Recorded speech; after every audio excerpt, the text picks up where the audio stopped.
Hello everyone, great good morning to all of you. कैसे हैं आप लोग? हो सब बढ़िया हैं, अच्छे हैं, सब ठीक होंगे। जैसा कि आप लोगों को पता है कि नीट पीजी काउंसलिंग की नेक्स्ट हियरिंग 6 जैन को सुप्रीम कोर्ट में है। आज लगभग 29 है, 7-8 दिन बाद हियरिंग है। और 2 दिन पहले डॉक्टर्स के साथ जो बर्ताव दिल्ली में हुआ वो बहुत ही खराब था। ऐसा नहीं होना चाहिए था। डॉक्टर्स कोरोना के टाइम पे या जब कोरोना नहीं था तब भी इस कंट्री के का हेल्थ सिस्टम बैकबोन है। वो बैकबोन कौन है? डॉक्टर्स हैं हेल्थ सिस्टम की। लेकिन जो था वो शर्मनाक था, ऐसा नहीं होना चाहिए। इंडिया की सबसे बड़ी फर्टिनिटी में आते हैं आप लोग, और जो हुआ वो गलत था। उनकी डिमांड अपनी जगह एकदम सही थी रेजिडेंट डॉक्टर्स की। पीसफुली वो अपने एटिगेशन को पूरा कर रहे थे, लेकिन उसके बावजूद दिल्ली पुलिस ने उसके अगेंस्ट एक्शन लिया, तो कहीं ना कहीं गलत था। और इसके बारे में कल इवनिंग में मनसुख मांडविया जी, जो हमारे हेल्थ मिनिस्टर हैं, उन्होंने भी ये कहा कि ये निंदनीय है। और लेकिन उसके बावजूद, इन सभी बातों के बावजूद, डॉक्टर्स इन बातों से नाराज हैं और अभी तक स्ट्राइक पे हैं। और हियरिंग जो है वो 6 तारीख को है। कल इवनिंग में फोडा के कुछ ऑफिशियल्स की मीटिंग थी हेल्थ मिनिस्टर के साथ। उन्होंने कहा काउंसलिंग को एक्सपेडाइट करने के लिए। तो हेल्थ मिनिस्टर ने कहा कि ये मैटर सुप्रीम कोर्ट में लिस्टेड है 6 जैन को। जो भी फैसला होगा वो 6 जैन को कोर्ट में होगा। और कोर्ट ने और गवर्नमेंट ने ईडब्ल्यूएस के बारे में मार्किंग बना के सबमिट कोर्ट में वो पहले ही सबमिट कर देंगे, जिससे पूरा डिस्कशन हो सके। उन्होंने ये भी कहा कि उम्मीद करते हैं कि काउंसलिंग 6 तारीख को रिज्यूम हो जाएगी और उसके बाद काउंसलिंग डेट जो है वो अपडेट हो जाएंगी। बहुत जल्दी एक केस रफा दफा हो जाएगा और काउंसलिंग जल्दी शुरू हो जाएगी। तो जैसा मैं पहले से कहता आ रहा हूँ, हो सकता है कि 6 तारीख को फाइनल अपडेट्स आ जाएं, फाइनल काउंसलिंग रिज्यूम हो जाए। उसी के बीच कुछ स्टेट्स ने अपनी काउंसलिंग रिज्यूम कर दी है, लेकिन उसके बाद, इन सभी बातों के बाद भी, फोर्डा ने अपनी काउंसलिंग को कॉल ऑफ, अपनी एटिगेशन को कॉल ऑफ नहीं किया है। वो अभी भी स्ट्राइक पे है रेगुलर। उनका कहना है जो बर्ताव उनके साथ किया गया और जो एफआईआर उनके अगेंस्ट दिल्ली पुलिस में लॉन्च हुई वो वापस ली जाए और बाकायदा एक रिटर्न अपोलॉजी उनको इस बारे में दी जाए। और इन सभी बातों के बाद बेसिकली बहुत सारा मीडिया ने इस टॉपिक को कवर किया। इवन अगर आप बोलेंगे तो कुछ फॉरेन के पेपर्स ने भी इस टॉपिक को कवर किया कि इंडिया गेट में डॉक्टर्स के साथ ऐसा बिहेव हुआ, जो कि मेरे हिसाब से बहुत गलत है। ऐसा नहीं होना चाहिए। इसका समाधान बात करके भी निकाला जा सकता था, डिस्कशन करके भी इसका रास्ता आ सकता था। सभी एजुकेटेड डॉक्टर्स हैं, सबको पता है, सब अपने गरिमा में रहते हैं, उनको अपना डेकोरम है जो मेंटेन करते हैं डॉक्टर्स बहुत पहले से। लेकिन लेट इट भी, जो हुआ बहुत निंदनीय है और वो बहुत गलत है। और फाइनल जो फाइनल है वो यही है कि 6 तारीख को जजमेंट होना है कोर्ट में। 6 तारीख को मालूम चलेगा कि क्या होना है। क्या अभी और डेट्स आएंगी या काउंसलिंग रिज्यूम होगी? लेकिन मुझे जहाँ तक लगता है, जैसा हेल्थ मिनिस्टर ने कहा है कि हम एफिडेविट से पहले सबमिट कर देंगे कोर्ट में ईडब्ल्यूएस को लेके, उसके ऊपर डिस्कशन हो जाएगी प्रॉपरली और 6 तारीख को ही प्रॉपर डिसीजन निकल के आने की चांसेस बन सकते हैं, ऐसा मुझे लगता है। अगर ऐसा नहीं भी हुआ तो फास्ट ट्रैक होगी कोर्ट, कहीं ना कहीं जल्दी डिसीजन आएंगे। एंजाइटी लेवल बहुत हाई है। कुछ कैंडिडेट डिप्रेशन में जाने लगे हैं। इवन की जॉब में 1 महीने पहले नोटिस देना होता है, वो भी वो कहीं बहुत सारे रीजन से नहीं दे पा रहे हैं। शुरू होगी या नहीं शुरू होगी, बहुत सारा कंफ्यूजन है। इसी के बीच स्टेट काउंसिल अपने नोटिफिकेशन डिक्लेयर कर रही हैं। इसी के बीच राजस्थान का नोटिस आ गया कल इवनिंग में, जो ये बताता है कि काउंसलिंग 28 से स्टार्ट है राजस्थान के अंदर और 5 तारीख वहां पर लास्ट डेट है। इसी के साथ छत्तीसगढ़ की जो डेट है वो 31 तारीख तक बढ़ गई है। हिमाचल की जो डेट है वो भी बढ़ गई है। अभी तक काफ़ी सारे फॉर्म्स आ चुके हैं, काफ़ी सारे फॉर्म्स का वेट हो रहा है। यूपी का फॉर्म वेट हो रहा है, बिहार का फॉर्म वेट हो रहा है, कर्नाटक का फॉर्म वेट हो रहा है, ऑल इंडिया तो साथ में पैरेलल में है ही है। इवन हरियाणा का फॉर्म वेट हो रहा है। बहुत सारे फॉर्म्स हैं जिनका वेट किया जा रहा है, लेकिन धीरे धीरे चीज़ें ऑन कंटिन्यूस प्रोसेस पे हैं। तो होप सो कि जल्दी रिजल्ट आएगा और जो इंतज़ार किया जा रहा है वो कहीं ना कहीं पूरा होगा और आप लोगों को अच्छा रिजल्ट मिलेगा। बस मैंने अपनी पुरानी वीडियो में भी कहा था, काउंसलिंग सोच समझ के कीजिएगा, प्रॉपर एनालाइज करके कीजिएगा। इस साल का सिस्टम, इस साल का पूरा पैटर्न बहुत यूनिक और बहुत डिफरेंट पैटर्न है, तो थोड़ा सा ध्यान देके कीजिएगा। किसी की बातों में मत आइएगा। कॉलेजेस को बहुत सोच समझ के सिलेक्ट कीजिएगा, क्या डालना है, कहाँ डालना है, किस जगह डालना है। लिमिटेड होके नैरो प्ले करेंगे तो नुकसान आपको ही होगा। और एक बात मैंने पुरानी वीडियो में कहा था कि मेडिसिन जो होगी वो डीएनबी में 16-17 हज़ार होगी, लेकिन कुछ का कहना है कि जी नहीं, नेगेटिव शिफ्ट नहीं आएगा। मैंने 15-16 हज़ार कहा था कि पॉजिटिव शिफ्ट आएगा। ऐसा आप तब कह सकते हैं जब बाकायदा डिटेलिंग आ जाए, जब बाकायदा ऑर्डर्स आ जाएं, जो एक्सपेक्टेड कट ऑफ भी लोग वीडियोस डाल रहे हैं और इस बारे में बता रहे हैं। मैं ये बोलूँगा कि अभी वो टाइम नहीं है। आप इंफॉर्मेशन देते हैं काउंसलर्स, आप बताते हैं, बात एकदम सही है, लेकिन अभी आप नहीं बता सकते। अभी ये नहीं पता सीट मैट्रिक्स क्या है, अभी ये नहीं पता रिजर्वेशन लगेगा या नहीं लगेगा, अभी ये नहीं पता डिप्लोमा अलग से होगी नहीं होगी। इतने सारी चीज़ों के बावजूद हाउ कैन वी एक्सपेक्ट कि इस ब्रांच को इस रैंक पे ये मिलेगा। अगर अभी आप बता भी रहे हैं तो इसका मतलब है कि आप जो पॉलिसी गवर्नमेंट ने अप्लाई करी है उसके अकॉर्डिंग बता रहे हैं। पॉजिटिव शिफ्ट आने के चांसेस भी रहेंगे कुछ ब्रांचेस में, लेकिन ड्रास्टिक चेंज रहेगा काउंसलिंग में। जो जितना वेट करेगा, जो जितने पेशेंट्स के साथ चलेगा, उसको उतना बेनिफिट मिलेगा लास्ट तक। और जो बड़े रैंकर्स हैं, जिनकी रैंक ज्यादा है, उनको सीट शुरू में ही बचा लेनी होगी अपनी ओपन राउंड में, ओपन स्टेट्स में अपनी काउंसलिंग करके और ट्राई करके। भले वो एनआरआई के डॉक्यूमेंट्स बना के करें, या मैनेजमेंट के थ्रू करें, या काउंसलिंग के ही थ्रू करें, मैनेजमेंट कोटा के थ्रू। अलग से कोई एडमिशन नहीं होना है, जो होना है वो काउंसलिंग के माध्यम से ही होना है। चाहे आप एनआरआई कोटा अवेल करके करें, चाहे मैनेजमेंट कोटा काउंसलिंग से करके करें। डॉक्यूमेंट बनवाने हैं बनवा लें। जो डॉक्यूमेंट्स बाकायदा एमसीसी ने पहले मेल करवा लिए थे एनआरआई कैटेगरी के, उसकी लिस्ट अभी निकली नहीं है, वो भी 2 या 4 दिन पहले, काउंसलिंग तो जस्ट पहले वो अपडेट कर देंगे और आपको बता देंगे। तो be aware about counselling. Her information को ग्रैब करते रहिए, मिस मत क्रिएट करें। टेलीग्राम पे मैंने देखा है बहुत सारा मिस डिस्कशंस होता है रिजर्वेशंस को लेके, कॉलेजेस को लेके। मिस ना क्रिएट करें, सिंपल रखें। इंफॉर्मेशन आई सिंपल फ्लोट कीजिए, लोगों तक सही इंफॉर्मेशन पहुंचनी चाहिए, उसका सही आउटपुट आना चाहिए। जबरदस्ती का अपना दिमाग ना लगाएं। लगाना है अपने लिए लगाएं, अपने घर पे लगाएं, अपने खुद के लिए लगाएं, दूसरों के लिए ना लगाएं। ओवर स्मार्टनेस नुकसानदायक होती है, यार से नहीं पहले से भी है। मैं हमेशा से कहता हूं जिंदगी बहुत छोटी है, गलतियां करके सीखने से अच्छा है दूसरों की गलतियां जो पहले करी हैं उससे एग्जाम्पल लेके सीख लिया जाए। लेकिन ये बात समझ में नहीं आती। क्यों? क्योंकि ज्ञान देना बड़ा आसान है, लेकिन जब आप उसको प्रैक्टिकली करने बैठते हैं ना तो बहुत दिक्कतें हैं।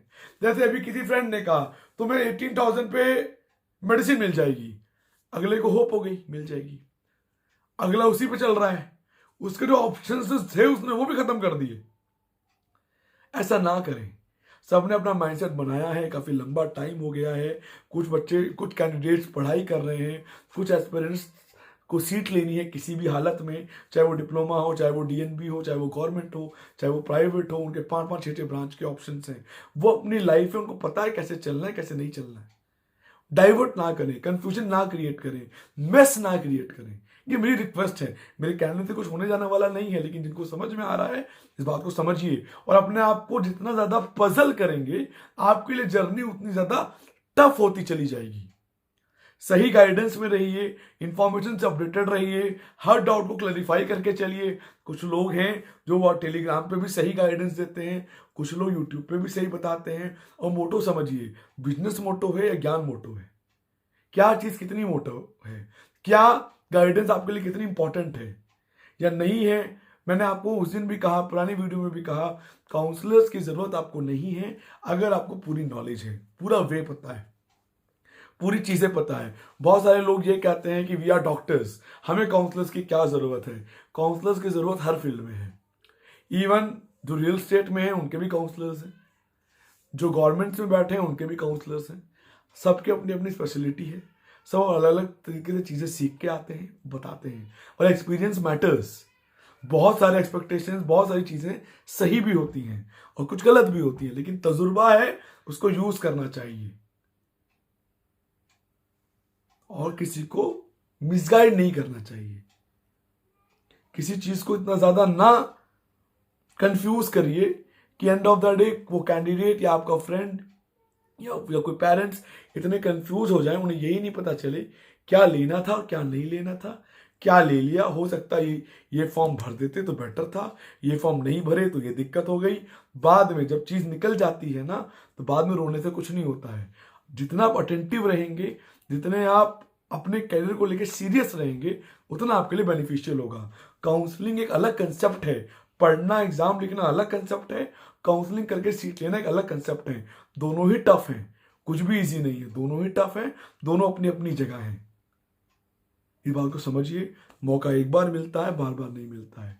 राउंड 1 में जिनको जो सीट्स मिलेगी गवर्नमेंट कैंडिडेट्स को, उनको एनालाइज करना है कि लें या छोड़ें, स्टेट में देखें या नहीं देखें, मॉपअप में जाना है नहीं जाना है, ब्रांच कॉम्प्रोमाइज हो रही है और आप 1000, 2000, 3000 रैंक से मिस आउट हैं, क्या करें, जाके ले लें या नहीं ले लें, छोड़ दें। ये चीज़ों को समझना पड़ेगा आपको और प्रॉपरली एनालाइज करना पड़ेगा, तभी जाके सही डायरेक्शन बनेगी। स्ट्रक बिल्कुल ना रहे। महाराष्ट्र में चाहिए 11,000 रैंक है, महाराष्ट्र में चाहिए सर्जरी, महाराष्ट्र में ही लूंगा, ऐसा नहीं है। ओपन होना पड़ेगा, पैन इंडिया को अप्रोच करना पड़ेगा। अकेले आप भरोसे नहीं बैठ सकते।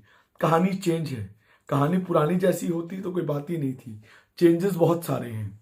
इवन अब बहुत सारे स्टेट्स में भी एनआरआई कोटा की जो काउंसलिंग होगी, 4th राउंड, दूसरे वैकेंसी राउंड, वो भी ऑनलाइन होगी। धीरे धीरे नोटिफिकेशंस आएंगी तो you can get to know कैसे होंगी और क्या होंगी, आपको पूरा आइडिया लगने लगेगा। इन चीज़ों को समझें, एनालाइज करें।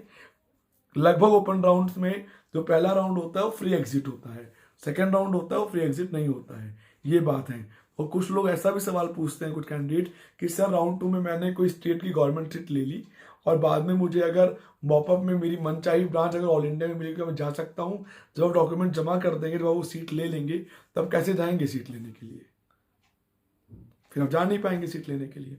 ब्रोचर आएगा गवर्नमेंट का, इंफॉर्मेशन बुलेटिन जो आएगा उसमें हर एक चीज़ ब्रीफली लिखी होगी, उसको समझिएगा, पढ़िएगा, एनालाइज कीजिएगा, उसके बाद कीजिएगा जो भी आपको करना है।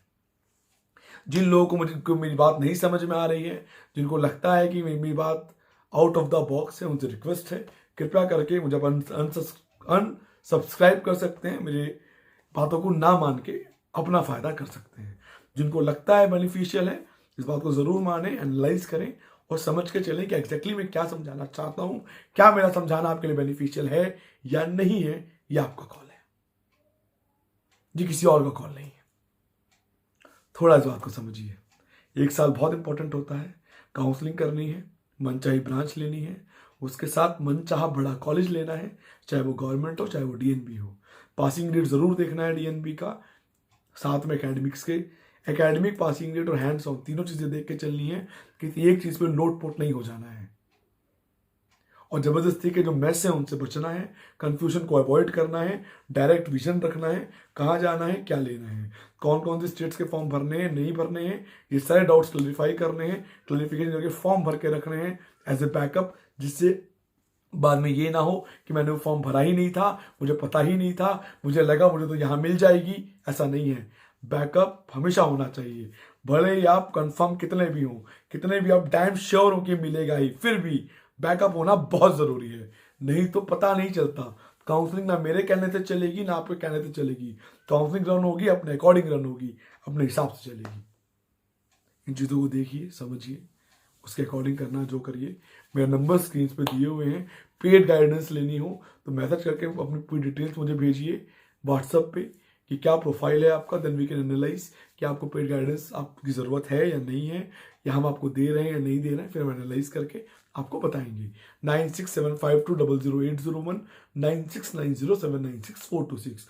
और जो रिवाइज कट ऑफ वाले कैंडिडेट्स हैं, मैंने पहले भी अपील की थी, फिर अपील करूंगा, बुक्स अनफोल्ड करें, पढ़ाई करना शुरू करें। अगर कट ऑफ डाउन हो गया आपके लिए गुड एंड वेल है, फिर आप अपनी सीट्स को काउंसलिंग के तहत ट्राई करके ले लीजिएगा, लेकिन बुक्स अनफोल्ड करके रखिए। टाइम का पता नहीं, कंडीशंस का पता नहीं, कौन कितनी चेंज होंगी और कब कैसे चलेंगी। इस बार सब यूनिक है, सब नया है। एक्सपीरियंस काम आएगा, तजुर्बा, एनालिसिस, देखने का नजरिया, चीजों को प्रोसेस करने का नजरिया, तब जाके क्लैरिफिकेशंस आएंगी। और आप कितने तैयार है न्यू चेंजेस को एक्सेप्ट करने के लिए, ये भी कहीं ना कहीं आपके लिए मैटर करेगा और बहुत जरूरी है। ये चीजें इसको देख के समझ के करना आपके लिए बहुत जरूरी और अनिवार्य हो जाता है, ये मेरा तजुर्बा और मेरा एक्सपीरियंस कहता है। तो so bye bye, take care and have a great day ahead. Bye bye. Advance में आप सभी को मेरी तरफ से, करियर एक्सपर्ट की टीम की तरफ से हैप्पी न्यू ईयर। उससे पहले मैं जरूर एक विश करूंगा ऑफिशियली, अपडेट कोई हो तो जरूर दूंगा। अब तक एक बार रिवाइज कर देता हूं कि आज की वीडियो का रिवाइज शॉर्ट क्या रहा। काउंसलिंग की जो हियरिंग है वो 6 तारीख को रिजर्वेशन केस की हियरिंग है। जो भी डिसीजन आएगा वो 6 जन को आएगा। फोडा अपनी स्ट्राइक के साथ कंटिन्यू है। उनकी कुछ डिमांड्स हैं जो गवर्नमेंट को पूरी करनी है। मनसुख मांडविया जी से मीटिंग करने के बाद भी उन्हें कोई सॉल्यूशन नहीं समझ में आया और उनकी स्ट्राइक कंटिन्यू है। राजस्थान का फॉर्म डिक्लेयर हो गया है, छत्तीसगढ़ की डेट्स बढ़ गई हैं, हिमाचल का फॉर्म ऑन है, तमिलनाडु का फॉर्म ओवर हो चुका है, पौंडीचेरी का ओवर हो गया है, मध्य प्रदेश ओवर है, गुजरात ओवर है।